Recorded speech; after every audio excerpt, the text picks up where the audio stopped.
Mr. Speaker, Isaiah 40 verse 31 says, "But they that wait upon the Lord shall renew their strength. They shall mount up with wings as eagles. They shall run and not be weary. They shall walk and not faint." Mr. Speaker, I stand here today by the grace of God and His continued mercy. I remain grateful for His guidance, His covering, and His strength, especially in times of disaster.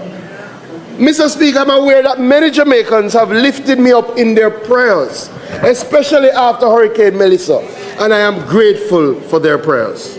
To my wife, Kerida, and my son, Nathaniel, thank you for your grounding, your patience, and your love. Madam Speaker, I thank Prime Minister Andrew Holness. He is an astute, effective, caring, action-oriented leader who was made for these times, and I am grateful for the confidence he has placed in me. To my cabinet colleagues, my fellow members of Parliament, I am happy to be a part of this team, and I am happy to serve in this House. My ever-present State Minister, my guide, my friend, Mr. Franklin Witter, thank you for your support. And my extremely hard-working Permanent Secretary, Dermot Spence, and a dedicated team across the ministry and its agencies. Mr. Speaker, I am here because of the people of Southwest St. Elizabeth. I have never left their side, and I will never leave their side. We have entered new ground with a third consecutive term, and there are many more to come. Mr. Speaker, the world is going through a very uncertain period right now. Every evening we turn on the news, we see conflict, war, disruptions, growing instability across major economies. And while these conflicts seem far away from Jamaica, they eventually affect all of us here at home. Growing forward is more than sharing our recovery journey. It's about ensuring systems of resilience and adaptation are ingrained in the ecosystem of our sectors. Not just forward planning for climate change, not just forward planning for global insecurities, but ensure that we're implementing actions that will lead to true transformation. It's about the youth in Boghole. It's about the youth in Another Bay. It's about the youth in Newcomb Valley or Penance. We have to ensure that they can see a future in agriculture, in fisheries, and in mining. We are confident, Mr. Speaker, that if we develop our production systems to truly feed ourselves in times of rain, drought, or war, if we capitalize on the blue economy, if we develop new industries of mining, our people will be better off, our rural communities will be better off, and our country, Jamaica, will fulfill her true potential. Today I present Growing Forward, the blueprint for a better future. Mr. Speaker, a little over a year ago, the Prime Minister directed that we develop a 10-year agricultural plan for Jamaica. While the ministry has always had short-term strategic plans, a broad-based, more holistic plan that spans multiple terms and charts a transformational journey for agriculture was needed. In fact, Mr. Speaker, the opposition shared that very same viewpoint when the member from Clarendon was their spokesperson on agriculture. He advocated that we develop a holistic agricultural development plan. It is a suggestion that has been put in the Gleaner and in the Observer multiple times. Members, I'm pleased to announce today that with the help of the Food and Agricultural Organization, we have completed a draft 10-year National Agricultural Developmental Plan. This plan focuses on resilient and sustainable production systems, innovative agribusiness and value chains, efficient agricultural trade, food security and nutrition, and also incorporates a number of cross-cutting areas like research, information technology, agricultural workforce, youth, gender, and prairie larceny. Mr. Speaker, today I am making the draft public for feedback. I will be sending a copy to the emails of all our members of parliament so that you can share with us your contribution to this national development plan. We will also place the plan on the moa.gov.jm website for agricultural stakeholder feedback, and people can email in their comments. This is our plan.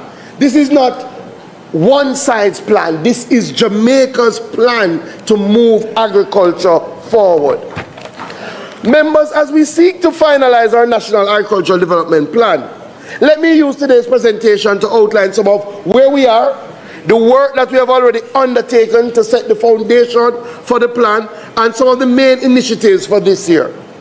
In 2025, Jamaica's domestic crop sector produced 811,244 tons, representing a 5.7% increase over 2024, and in fact, the second highest level of output on record. Members, this is particularly significant when you think about the fact that for the last quarter, with Hurricane Melissa, we declined by 22%. What it means is that a year after Hurricane Beryl, our agricultural sector has rebounded so strongly that even with the impact of Melissa, we hit our second highest production numbers in the history of Jamaica. This is a testament to the hard work and resilience of our farmers. And members, we must applaud our farmers for their hard work and their resilience. But it is also a testament to the work of the government and the fact that over the last 10 years, we have made strategic investments in agriculture to build resilience. And we saw this resilience being tested after Hurricane Melissa. Hurricane Melissa stands on record as the most catastrophic weather event in the history of Jamaica's agricultural society. We saw $36.12 billion in losses. The World Bank estimated that the overall impact and the multiplier effects is over 60 billion Jamaican dollars. But, Mr. Speaker, this administration is not one to throw their hands on their head and say, woe is we. We have not rested on our laurels. This is not the spirit of the government of Andrew Holness. We have moved forward with action and set about on recovery.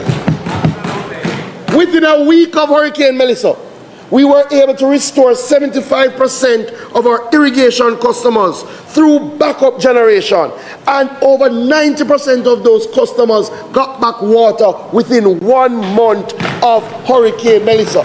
And you know what this government did?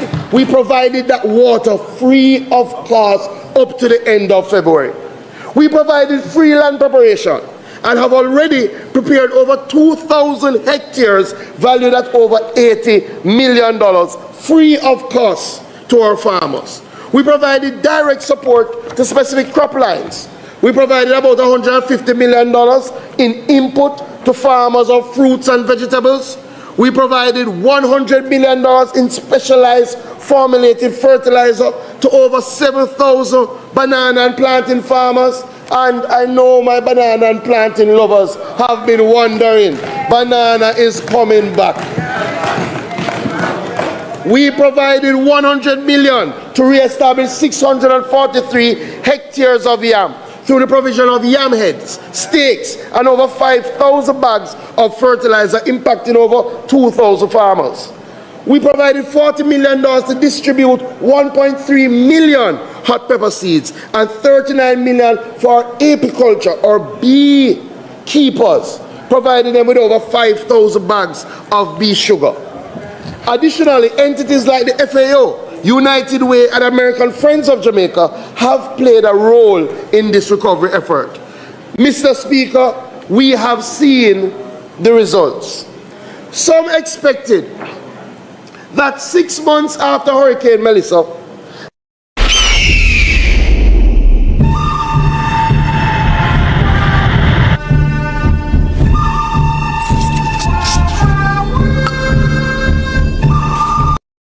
we saw the tremendous bounce back of our vegetable production.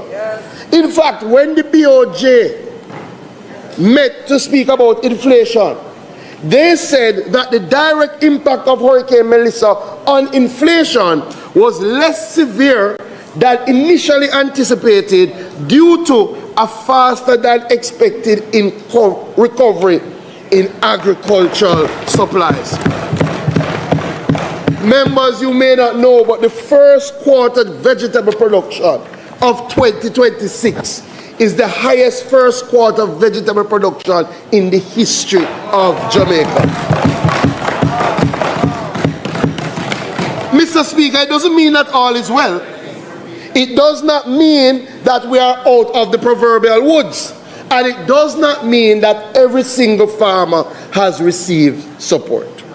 That is not the case. We still have more work to be done to recover from Hurricane Melissa. There are crop lines which, based on the extent of the damage, require more long-term support. And the reality is that the recovery efforts has been hampered now by what is happening in the world, with rising input prices, supply chain disruptions, challenges around agrochemicals and fuel prices. So we understand that we have to work even harder to ensure that Jamaica can feed itself. That is why we're happy that we would have received under this budget $1.2 billion towards our production and productivity program. I know there's a lot of talk about developing a fund for agriculture.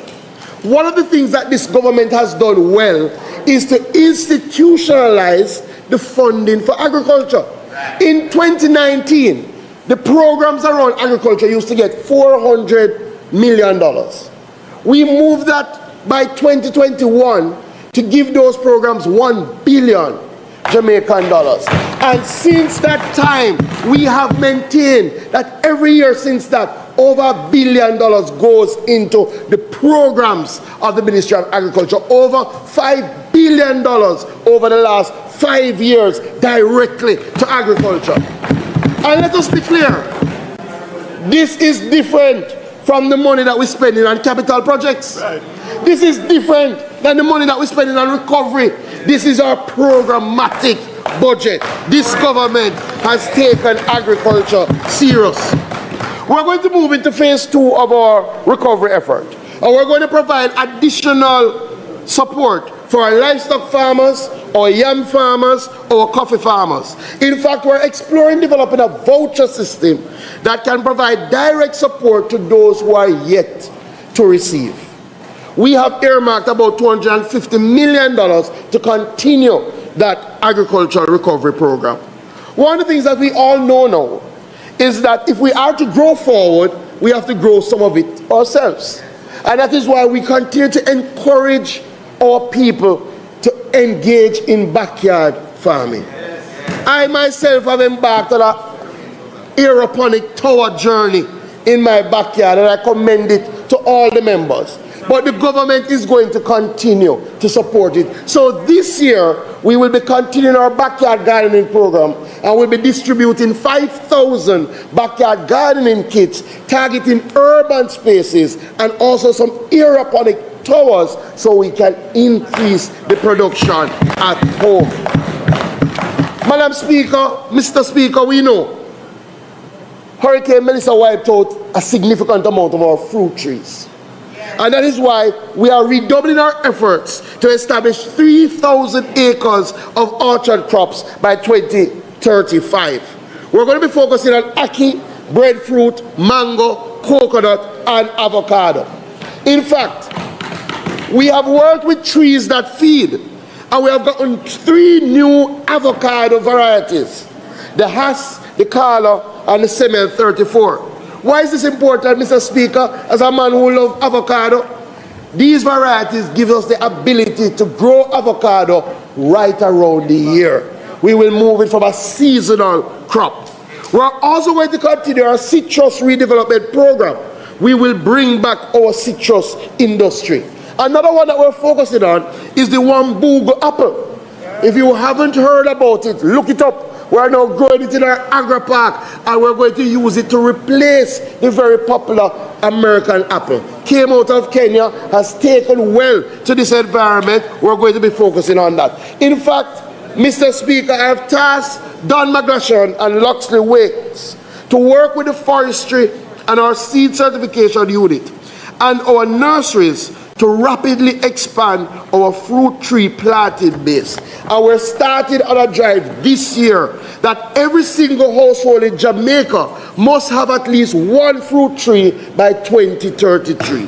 That is our direction.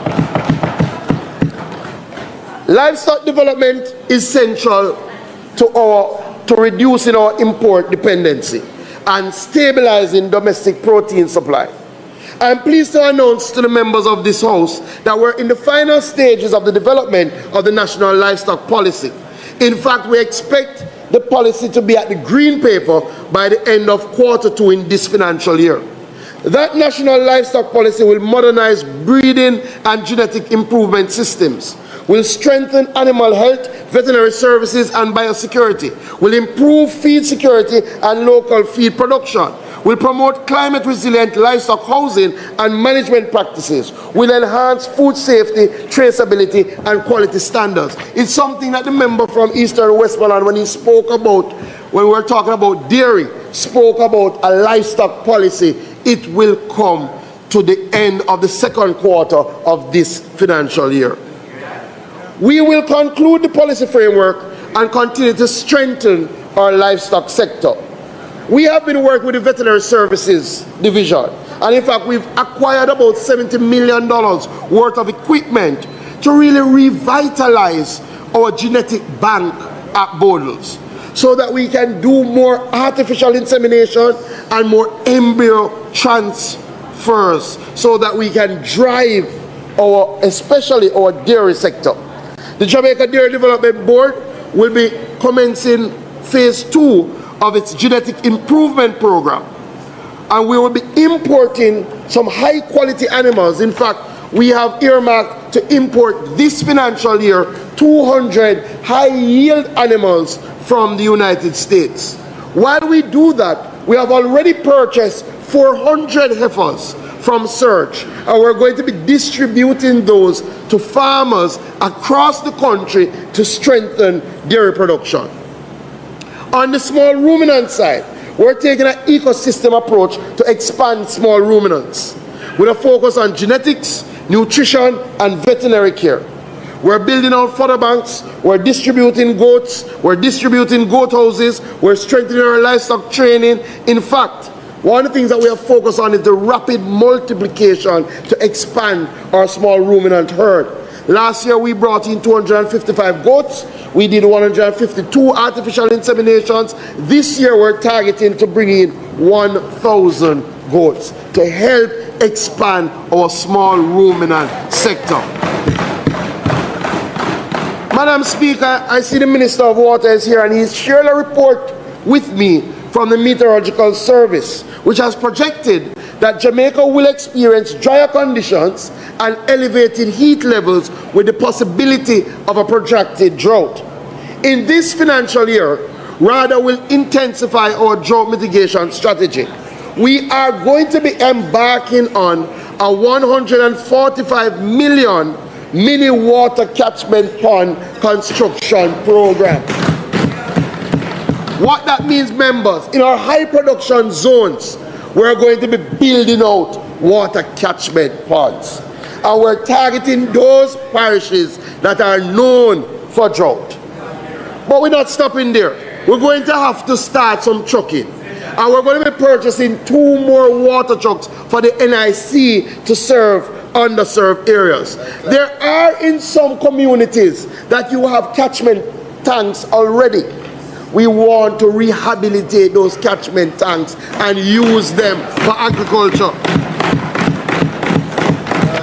We're going to be distributing plastic and grass mulch, because we also have to change our planting patterns so that people are keeping the moisture in the soil. And we'll be providing some drip irrigation systems and water tanks. In fact, we're starting to roll out these interventions now, and members of Parliament you are going to be a part of that rollout. So today you will get an allocation to help your farmers deal with the oncoming drought. We want to start now before it is too late. But that is just part of the problem. The bigger problem is, where will the water of the future come from? Yes, we are the land of wood and water, but water is always in demand. And that is why the National Irrigation System, National Irrigation Commission, will start this year to truly explore non-traditional water sources. We're going to be looking at desalination facilities to use that to provide irrigated water for our farmers. We're also going to be looking at grey water-based technologies as we drive our long-term water resilience. We are going to continue building out irrigation. In fact, we have earmarked 6,000 hectares to be built out over the next 5 years. This will bring our country to over 50% of arable land that has water. And what are those projects?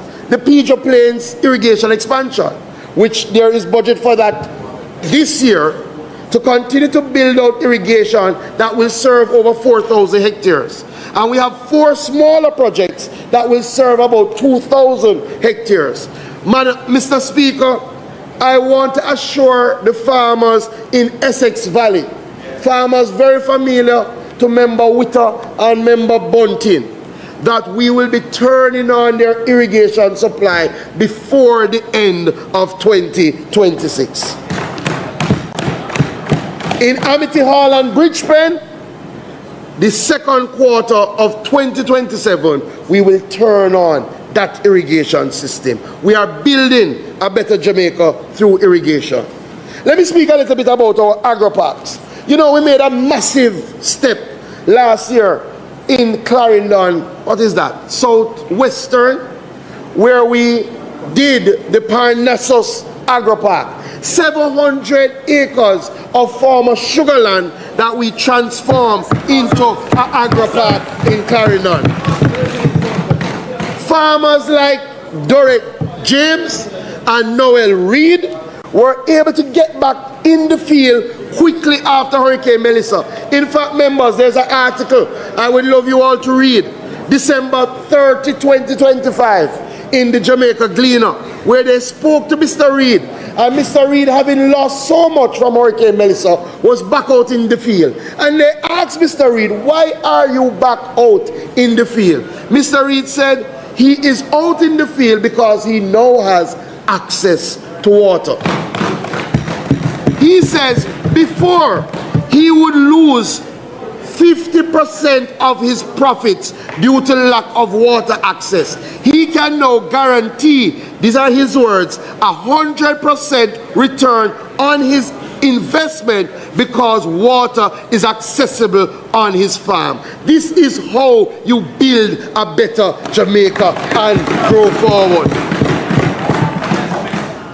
This government has committed to the people of Jamaica that we will build an agro park in every parish. I spoke about it last year, and as such, let me update the House as to where we are. We have identified potential sites in every parish that does not now have an agro park. In St. Mary, New Pen has been identified, and we have already dug the well in New Pen, and we're designing a pressurized irrigation system. In Portland, Lower Layton has been identified, and we are going to be doing river training, we're going to be doing irrigation, storage, and a road network. In St. Anne, we've identified 2, Litford and Hindstown, and we're breaking ground for Litford this year to start the work on that agro park. In Westmoreland, we have identified Frome, started that feasibility study. In Hanover, Orange Bay and Spring Valley, we've started feasibility studies on those. In St. James, Montpelier seems to be the front runner for that agro park, and in Trelawney, Long Pond and Ettington, those are the areas that we're focusing on. One of the things that we're doing, Mr. Speaker, it doesn't make sense. You're in our agro parks, you have the land, and you're not using it. We are taking back the lands from people who are not using the lands in the agro parks. Last year we took back 120 acres and we have identified another 280 acres that we're planning to take back this year if people don't put them into production. This will increase our utilization closer to 80% of our agri-parks. Mr. Speaker, as we grow forward to build resilience, we understand that protected agriculture is a fundamental part of our strategy. Today, I am pleased to inform the nation that this government is embarking on the largest outlay of protected agriculture structures in our history. The government is spending $800 million constructing 95 greenhouses across 4 parishes before the end of this year. Moko Clarendon, we're doing 40 greenhouses. Lancaster in South Manchester, we're doing 10 greenhouses. Water Valley in St. Anne, we're doing 20 greenhouses. Damhead in St. Catherine, we're doing 10 greenhouses. Damhead, I think, is the member Crawford. Blackstone Edge in St. Anne, we're doing 15 greenhouses. Sorry for interrupting the video for just a second, but I have something important to share with you from the director's desk. Now, we talk about the news, we talk about the gossip, but when do we talk about the solution? I spent months drafting the Resilient Jamaica Blueprint. This isn't just a document, it is a 70-page strategic framework designed to move us from past incremental growth to a transformative economy. Now, if you are a leader, an entrepreneur, or a citizen who is tired of the status quo, you need to see this model. The link to download the full blueprint is right there in the description and the pinned comment below. You can access it exclusively on the executive tier of my Patreon. Now let's stop talking and let's start building. I appreciate your vision. Now back to the video. In greenhouses. In Content Manchester, Damed is you, 10 greenhouses. In Content Manchester, we're transforming our greenhouse cluster into a protected agricultural zone, complete with storage and a new farm road. We are growing forward through protected agriculture. One area that I must address, under the Green Climate Fund at that Jamaica project, we are seeking to design and build greenhouses that can withstand Category 5 hurricanes. Is one of the hallmarks of the project. We're going to be designing a greenhouse that is fit for purpose for our reality, and we're going to be spending over $1.5 billion over the next 5 years to roll out those greenhouses. Madam Speaker, the uncertainty in today's world commands that we search for more local inputs, prioritize the growing systems which focus on local methodologies and healthy and more sustainable outcomes. Organic farming is a major part of the solution. Through the Jamaica Soil Regeneration and Fertility Improvement Project, the Ministry has provided $50 million to the organic sector. Last year alone, we trained over 1,380 persons in soil management strategies across all 14 parishes. This project is now... Did you know that PriceSmart sells more than just food? PriceSmart is a shopping club with a wide range of products for your home. Here you can find furniture and accessories that transform spaces, high-quality appliances to ensure style and comfort, and even specialized equipment to have policy. This will establish a framework to consistently support our organic farmers. It will include certification systems, capacity building for farmers, and market development strategies. Importantly, Mr. Speaker, we have met with the private sector, and one of our hallmark projects that we're looking to work on is to develop a local organic fertilizer, which will help us in real ways, not just improve small health, but what we're looking to do is to reduce the organic waste in our country and turn that into fertilizer to help our farmers. Members in this house are familiar with the challenge that we have where oftentimes our farmers do their best and then don't have markets for their produce.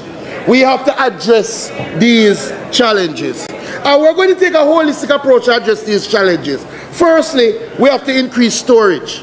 We're spending billions of dollars in Essex Valley, and we would have launched last year the Essex Valley Storage and Agro-Processing Facility, which can hold about 22 containers of produce. We are presently using it now to store things like Irish and things like onion. We are seeking a private sector partnership for its long-term management. In Kirkvine, we are spending $100 million to build out 350 square meters of storage. I can tell the member from Central Manchester, we are opening that facility in another 2 months.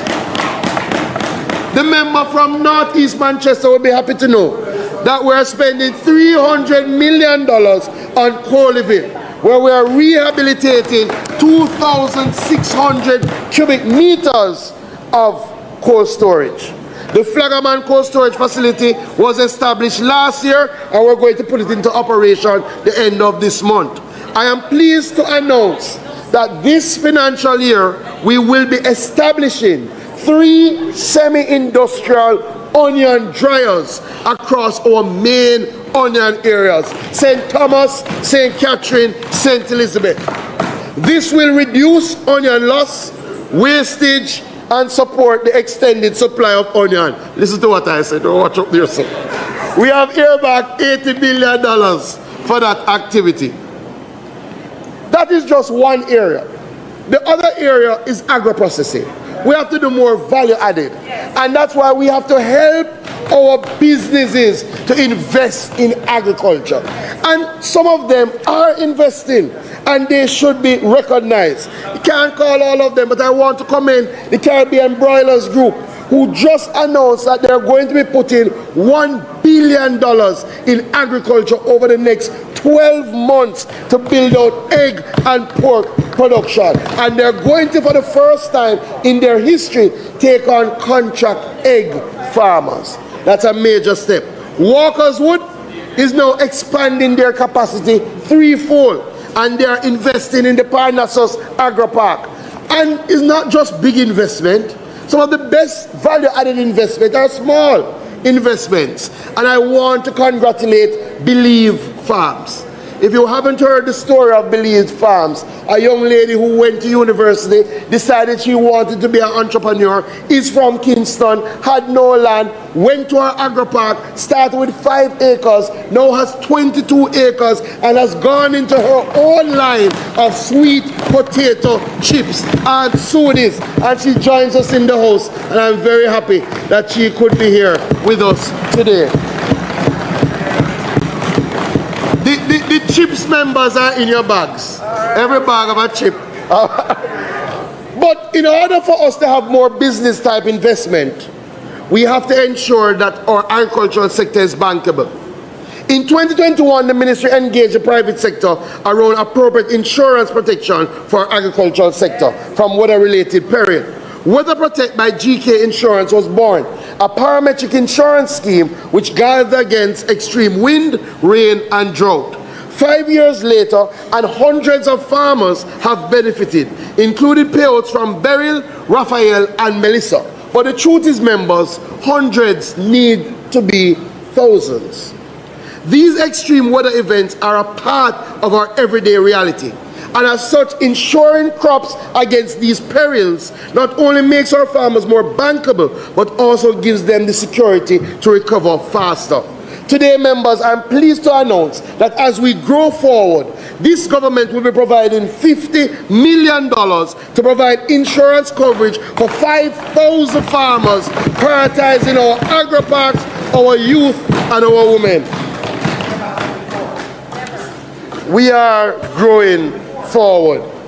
Madam Speaker, as we speak about agro-processing, RADA has to play a more active role in agro-processing. And what we are doing, and you will like this, Mr. Speaker, we are revamping the RADA incubators started with St. James, where we have to provide a space with more suitable equipment for small agro-processors so they can engage in recipe formulation, small-scale production, and start to build scale. Then we're going to use the RADA Agrimat as the outlet for them to sell their products. Additionally, the RADA Home Economics Unit will be seeking to engage our fast food companies and agro-processors with recipes that they have developed utilizing local produce for commercialization. We will also engage in the Ministry of Education to develop a slate of products for distribution that utilize excess agricultural produce. The last area to deal with the excess is our farmers market. Our farmers market have worked, and we are going to now ramp up the numbers of farmers market that we have. We're going to increase the number that we have at the ministry. We're going to target areas like Negril, St. James, Portland, Portmore, to keep more farmers markets. Members, I could not speak without talking about what we're doing with technology.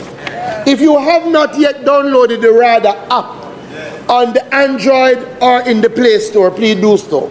In your iPhone store, please do so.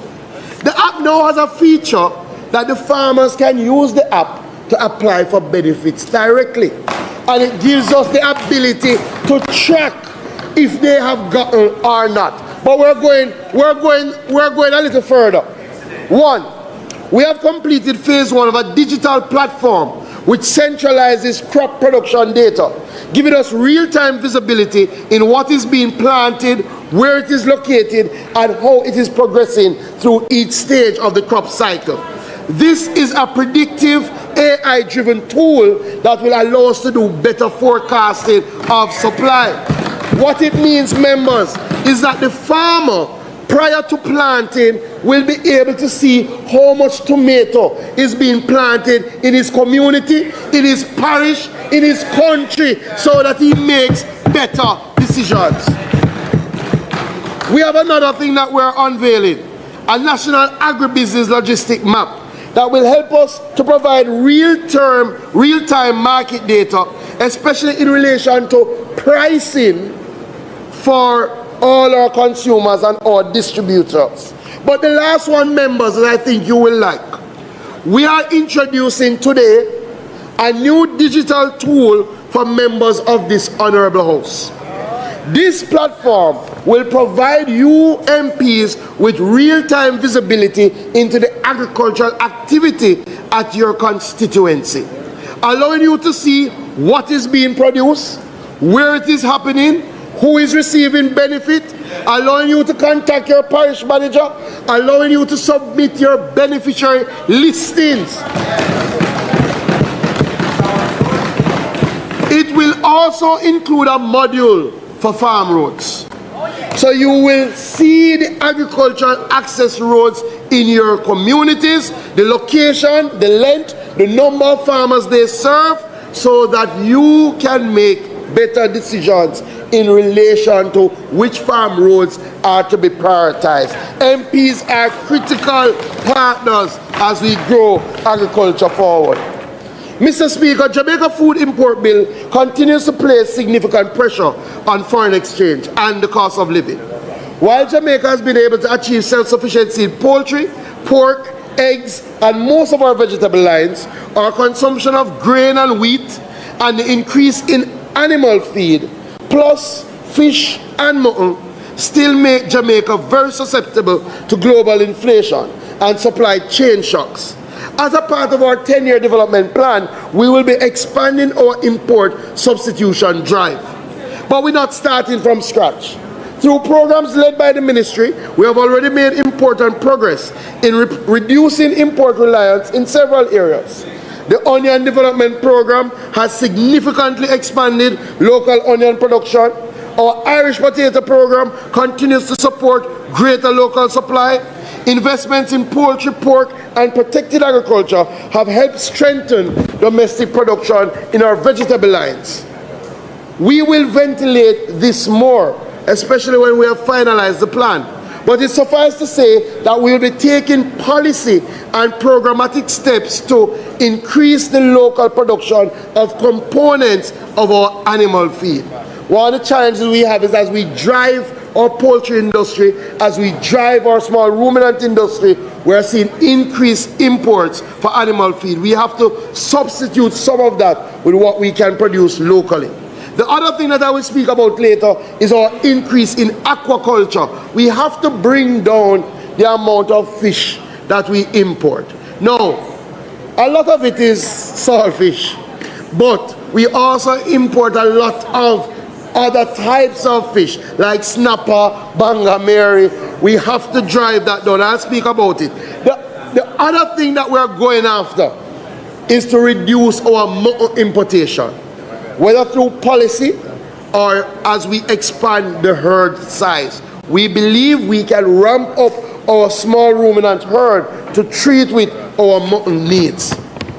Mr. Speaker, the ministry understands that for farmers, reliable road infrastructure is not a luxury. It is a necessity. Under the Farm Road Rehabilitation Program, we have made significant strides in strengthening this foundation. The ministry allocated last year $900 million for our Farm Road Program. And we were able to rehabilitate over 50 roads across 25 constituencies, impacting thousands of farmers. Cave Valley, Frankfield, Temple Hall, Williamsfield in Manchester, Leamington in Westmoreland, all a part of last year's program. But we are consistently looking how can we do it better. Last year we piloted a union layer soil and concrete road in East Rural St. Andrew. That technology out of Mexico, mix the soil with the concrete. It leads to a more cost-effective road.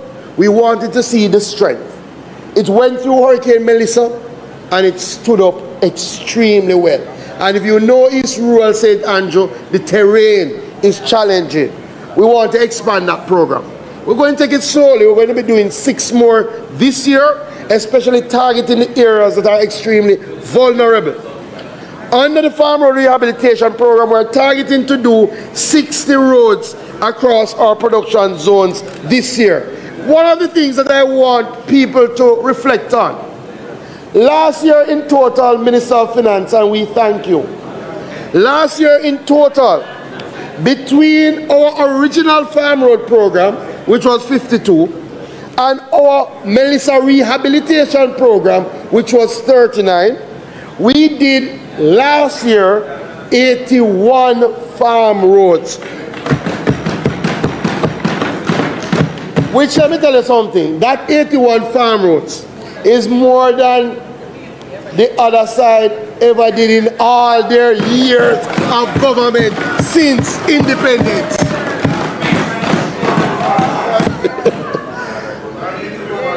We have to fact check it. Fact check that one for me. Let me talk quickly about research. Because we are embarking on the most extensive infrastructure pipeline for our research centers in the history of Jamaica.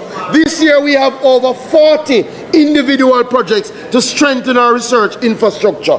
We have allocated $950 million and we will do projects including the continuation of the construction of a new piggery at Borders. We're doing 2 new small ruminant houses at Borders. We're doing some work at Mount Pelia Research Station.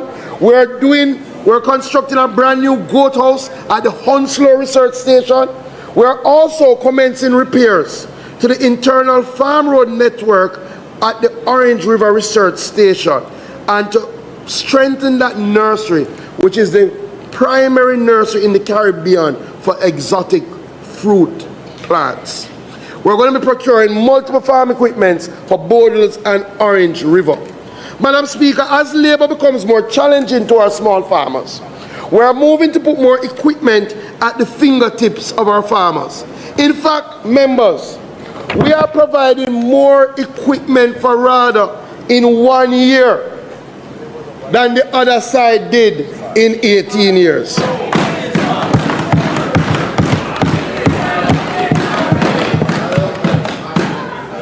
This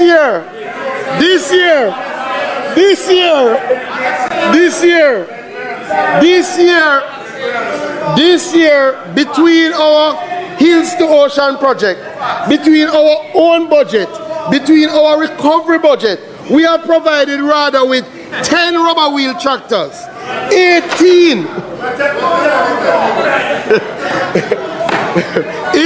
walk behind tractors. You know, let me start over. This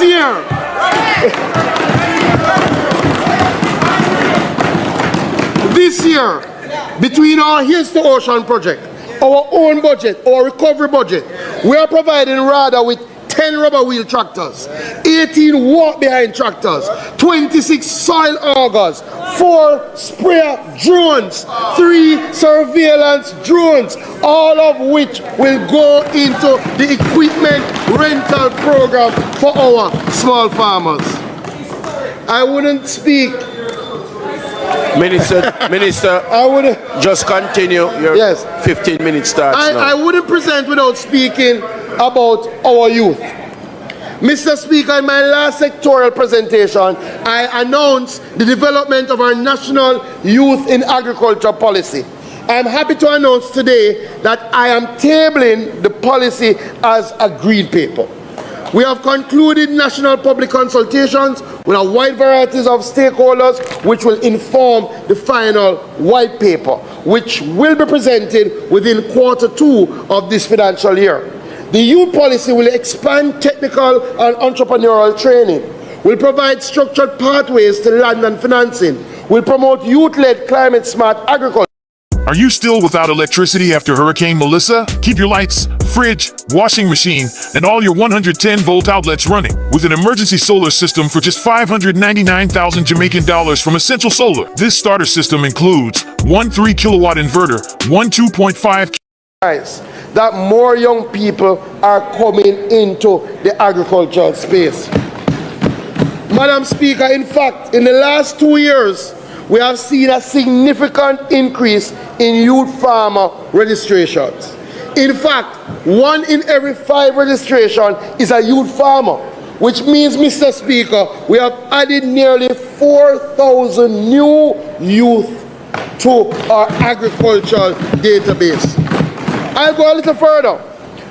We had put forward a policy to say that young people must have at least 25% of agricultural land in the agri-parks, and that has held true.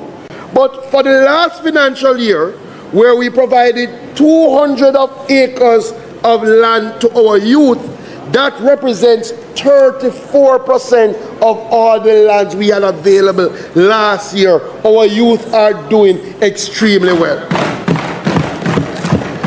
And we have to continue that. This year we will be rolling out scholarships for the top boy and top girl in each parish in agricultural science. If you are the top in the parish for agricultural science, we will give you a scholarship to go to CASE to continue in agriculture. The other thing that we're looking to do is that we have to take the next 5 years to transform CASE into a university. The reality is that the Ministry of Agriculture has increased its support to CASE. In fact, providing approximately 80 million annually to do the development to ensure that the training is top notch. We have helped them and worked with agencies like Ofana in developing a tissue culture laboratory. We have developed a state-of-the-art broiler house, a modern piggery, goat barn, and now we're going to be working with CASE to develop a hatchery to help us deal with any shortage in layer pullets. CASE will be that institution that will drive the resurgence. Already, and I know Member Montague, already CASE has entered into partnership with Tuskegee University to provide 6 of their students who will not just train at CASE, but they will finish their training at Tuskegee University through a partnership that we have developed. Let me say a little bit about Preda Lastly.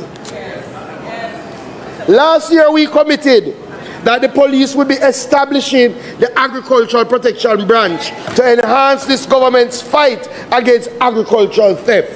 So said, so done. In June of last year, the branch started out with 65 police officers across multiple divisions. Now, Minister of National Security, with your support and the Commissioner, the branch now has 115 officers. And we have already started to see the real impact in the fight against Preda larceny. We moved from 115 arrests in 2024 to 642 arrests last year, a whopping 400% increase. In 2024, we seized 30 vehicles. Last year, we seized 162 vehicles under the work of the Agricultural Protection Branch. But probably one of the best statistics. In 2024, only 18 persons were convicted for Preda larceny related offenses. Last year, 145 people were convicted for Preda larceny offenses. Mr. Speaker, we have had some delays as the technical team finalizes the regulations for agricultural wardens. I know some of the young people now are at home, frustrated, having been interviewed and done their tests, and they're ready to start training. I apologize for the delay and urge the technical teams at the Ministry of National Security and the MOA and the JCF to resolve this matter within the next 3 weeks so we can start training by June to have our agricultural wardens by December. Madam Speaker, fisheries remains critical to Jamaica's food security and agricultural development. Our fisher folk are among the most resilient, operating at the front line of climate vulnerability while continuing to supply our nation with seafood. First, we must commend our fishers. A number of them took heed to our warnings and brought in their boats for Hurricane Melissa, and we never saw a lot of loss of life. Nevertheless, they suffered tremendous damage, over $5 billion in damage. Despite this, our fishers have shown tremendous resilience. We have to move now from recovery to rebuilding. Madam Speaker, Mr. Speaker, to ensure the future of our fisheries sector, we have to prioritize aquaculture. This year, we will complete our 5 million fry per annum capacity recirculating aquaculture system. We had some construction setbacks, especially with Hurricane Melissa, but we have gotten a budgetary allocation of about $200 million to complete this project. This will bring our national capacity to 13 million fry per annum. This will drive our freshwater fish sector. But we are going a bit further. Last year, Mr. Speaker, we developed our first freshwater prawn commercial facility at Twickenham Park. And we produce over 386,000 post-larvae of those freshwater prawns. And we have issued already 147,000 to 12 commercial and 32 backyard fish farmers. We are going to be driving prawn production in Jamaica.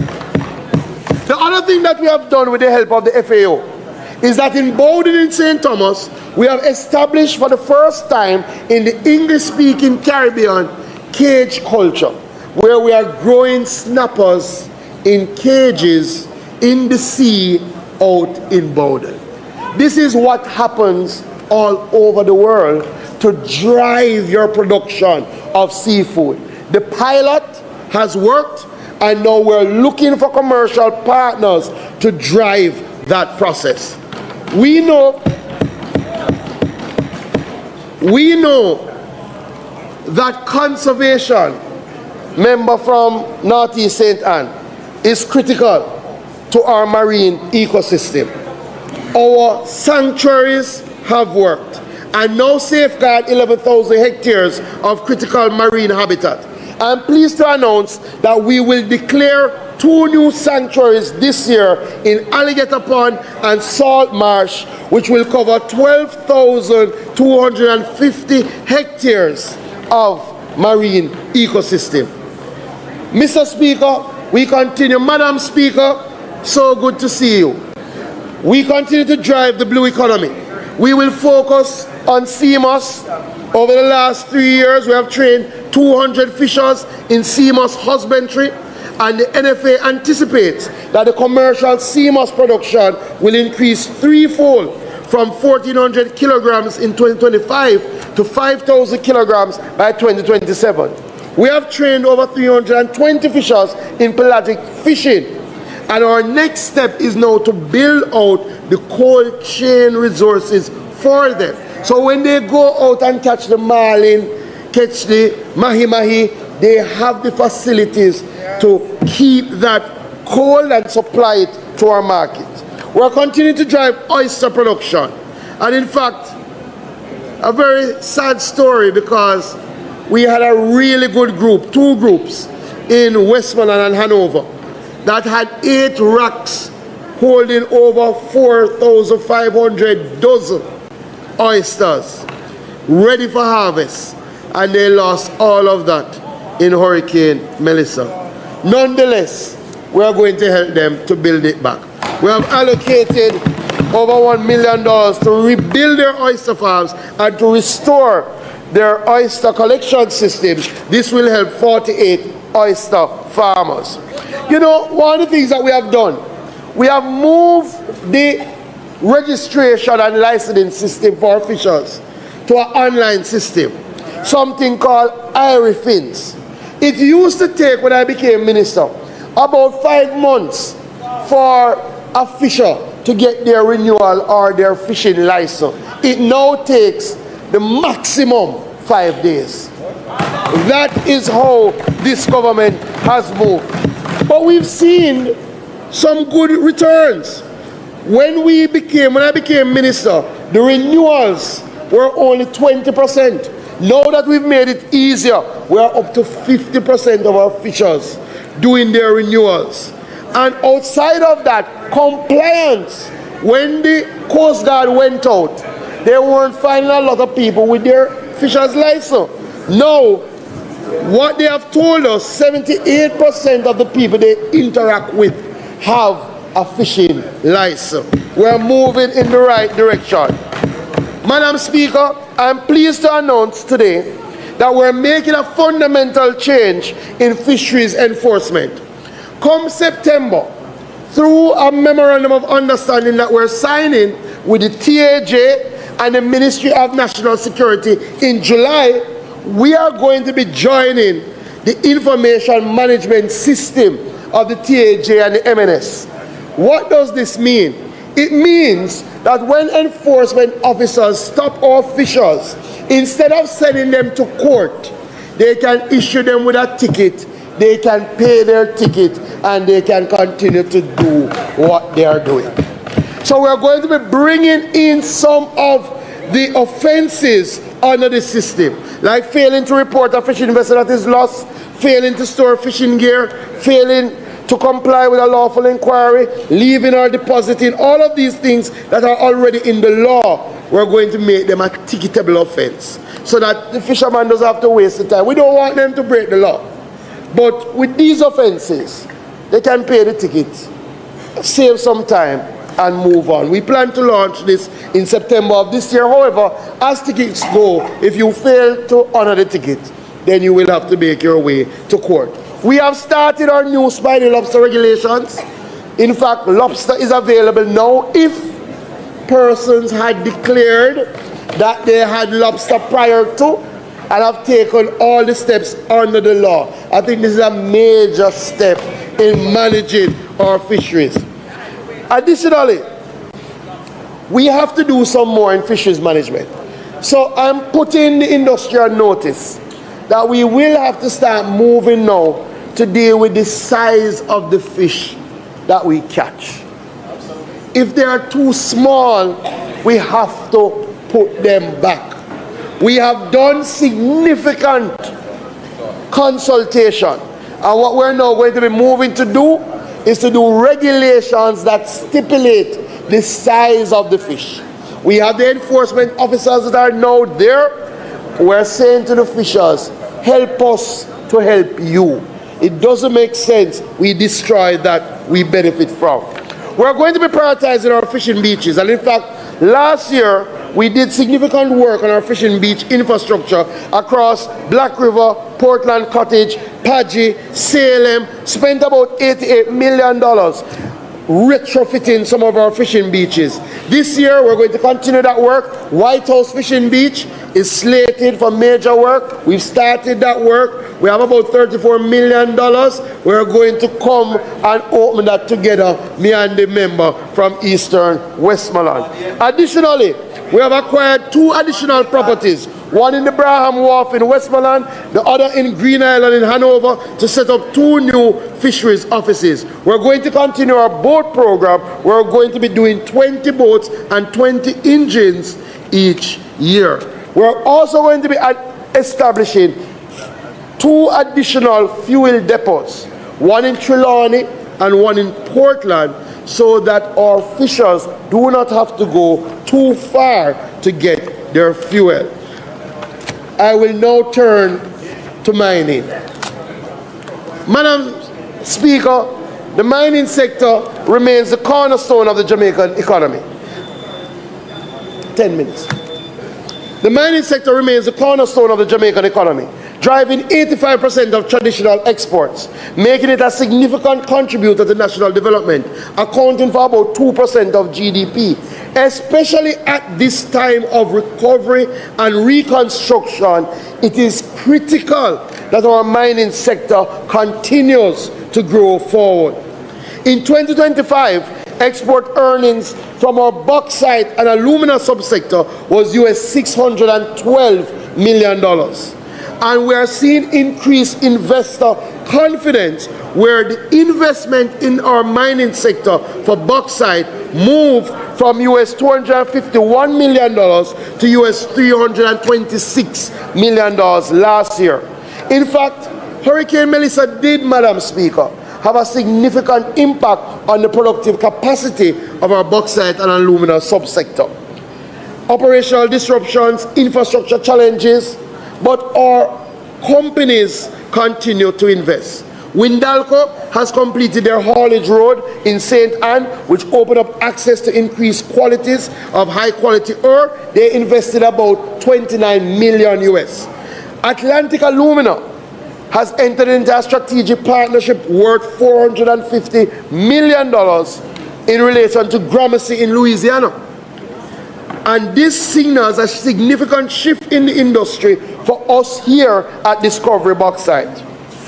They are investing $45 million this year to construct new haulage road, upgrade their maintenance upgrades, and purchase heavy-duty equipment.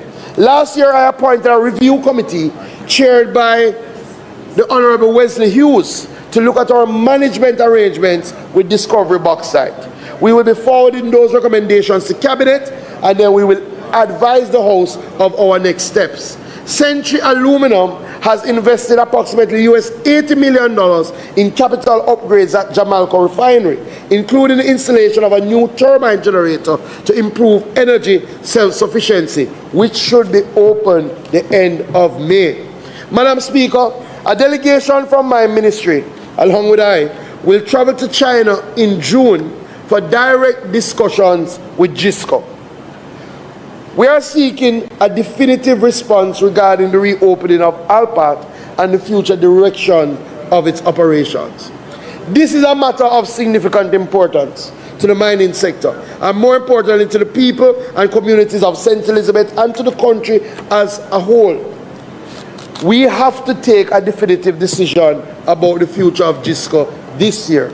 They had indicated to us that they would start the phase reopening towards the end of last year. We have already set a date to meet with them in person so that they can tell us their plans. If they don't have any immediate plans, the government will have to act. Madam Speaker, a lot has been made about rare earth elements in the past. but unfortunately it hasn't amounted to much. More than a decade ago, Japan's Nippon Light Metal, working with the Jamaica Bauxite Institute, found that our bauxite residue, or red mud, contains rare earth element concentrations that test at roughly 25. Jamaica up your cash. Over 100 winners. More than $2.6 million in cash and prizes up for grabs. Win cash every week. Plus a chance to up your cash to $500,000. And that's not all. Win back your grocery bill up to $10,000 cash every. It is worth indicating that our Mining Act does maintain that where someone has a license for one mineral but finds another, he is under a duty to report it and to pay royalty. I am of the view that that legal position persists, whether the red mud is here in Jamaica or is in Louisiana. I have asked the Attorney General to opine on the subject, and I have instructed the legal team to make the requisite changes to the Mining Act to make that position beyond doubt. The JBI is now in advanced discussions with the local license holder towards expanding the pilot plant into a full commercial plant. A 2-year process and investment will begin for that this year. A robust sampling program has been executed and we look forward to a formal signing. I've also instructed the team to finalize the fiscal regime around the production of rare earth elements. Madam Speaker, 70% of our industrial mineral subsector is absorbed locally. It is the foundation of our construction industry, accounting for over 85% of the cement used. In 2025, production of quarry materials increased significantly to approximately 5.9 million tons from 3.7 million tons in 2024, reflecting a strong demand for infrastructure and construction activities. With the rebuilding, this is going to increase. We are going to continue to ensure that the revenues from non-bauxite mineral operations are collected efficiently and expeditiously, while we continue to encourage investors to move from just mall production and to go into value added. Jamaica has high purity limestone that is using things like antacids, using things like toothpaste. We are seeking investors to establish a factory right here at home. We have long wondered if Jamaica has gold. We have long wondered if Jamaica has copper. We have seen some significant partnerships over the last year, including Freeport-McMoran, one of the biggest copper companies in the world, partnering with C3 Metals, and they are spending US $75 million to explore for copper. Barrick Mining, who has partnered with Geophysics to expend US $20 million to explore for gold. Madam Speaker, having met with these companies, they have already indicated promising results. C3 Metals have reported encouraging signs of possible large copper deposits and is moving to further exploration. If these partnerships uncover commercial scale deposits, this country will reap great returns. Not only will we see increased export earnings, but we will significantly benefit from the revenue generated through imposed taxes and the collections of royalties. Madam Speaker, the Jamaica Bauxite Institute has redoubled its effort to strengthen bauxite communities with a strong focus on agriculture. You know what we have found? Where the community councils are strong, there is significant engagement. Where the community councils are weak, there is poor engagement. We did 7 audits of bauxite community councils last year, and we're going to be restructuring the community councils. One of the things that's non-negotiable, the MP must have a representative on the community council. Very, very important. And we are going to partner with the SDC to bring in some new blood on these community councils. We have embarked on phase 8 of our bauxite community development program, and we will be spending significant sums on a number of areas. 70 million will be support education activities. 30 million has been earmarked for healthcare. Operation Pipe Water will be accelerated to bring water infrastructure into communities that now does not have water. We are increasing the allocation to members of parliament. Some will be increased by 25%, some by 50%. In fact, no, it's 100%. Sorry, it's 100%. Yeah, man, it's 100%. It's 100%. We have identified 50 acres of land in St. Anne to help with the development of an agro park. And importantly, in 2024, we launched the Hoylett Lambert Scholarship, where we gave 14 students scholarships amounting to 500,000 each. I'm pleased to announce that we're expanding that, we're doubling the support, and this year we will be offering 30 scholarships to students in bauxite parishes who are studying science, engineering, logistics. Reynolds Port is critical to the future of Jamaica, and we do have a plan to reduce its energy consumption by 84% using renewable energy, but it will take more. Last year we accommodated 122 cruise vessels, and we continue to drive our limestone exports. We have to do a redevelopment of the Reynolds Port. We do earthquake, and I will speak more about that in the press conference tomorrow. So let me close by saying, one thing that should now be clear to this honorable house and the people of Jamaica: mining, agriculture, and fisheries are not standing still. They're not retreating. They're not surrendering from the pressures before them. Over the last year, we faced hurricanes, drought, global instability, rising costs, supply chain disruptions. We have seen farms destroyed, fishing beaches damaged, operations disrupted. But even in the middle of these challenges, Madam Speaker, our farmers have returned to our fields, our fishers have returned to the sea, our miners have continued to power this national development. Madam Speaker, may God continue to bless our farmers, our fishers, our miners, and the people of Jamaica. I thank you.